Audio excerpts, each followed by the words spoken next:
Nice. So, as you mentioned, hyper automation, if we have to sum it up, there are lots of jobs in the world which do the same thing almost daily. Mhm. And lots, if we can call it like clerical work almost daily, they have to do the same things again and again and again and again. And we have the Yep. same in our office as well. We try to automate it. And once it's automated, people can do the stuff that really, really matters. Because doing the same thing again and again is something which sucks up lots of time.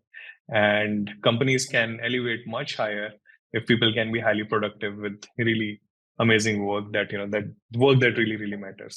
So, Yeah, and that's where service now is hitting. absolutely. I think, where I often, for years, even before the introduction of generative AI and, all the hype that's going on now, it's Greg, are you here to automate me out of a job because it's my job to, do this or, send these PDFs out or do whatever it is. And I said, no, no one's going to automate you out of a job. But what we're going to do is we're going to make your job and your work much more impactful and meaningful and provide more value to the company. And I'll give you an example. Like when we first launched, our HR case management tools, we started launching, employee portals where people didn't have to, in HR, have to send out emails anymore to give people links to forms for 401k or direct deposit.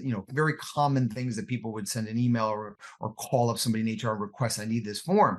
Now they can just go to a portal where they can get that themselves or self-service. Just type into a chat bot and it'll automatically bring it up for you.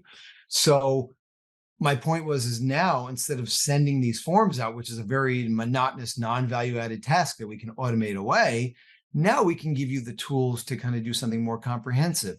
Now we can actually give you machine learning and artificial intelligence and start scanning all the HR requests that are coming in through the portal, seeing which Hmm. requests lead to unfulfilled items, create new catalog items or new knowledge articles, or maybe you can come through with an employee retention program. You could scan through the concerns that people submit that lead to lawsuits or to firing or to people quitting and start to mine through that data and look for patterns here to ward off lawsuits and come up with better employee retention programs and benefits. You didn't have time to do that work before because you were doing all this manual administrative tasks.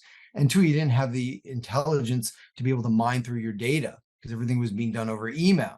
So, I mean, it's kind of two birds with one stone. Now, are you more valuable just sending out forms to somebody in HR, or are you more valuable giving people insight into the data there and coming up with new business programs to help retain and attract better employees? So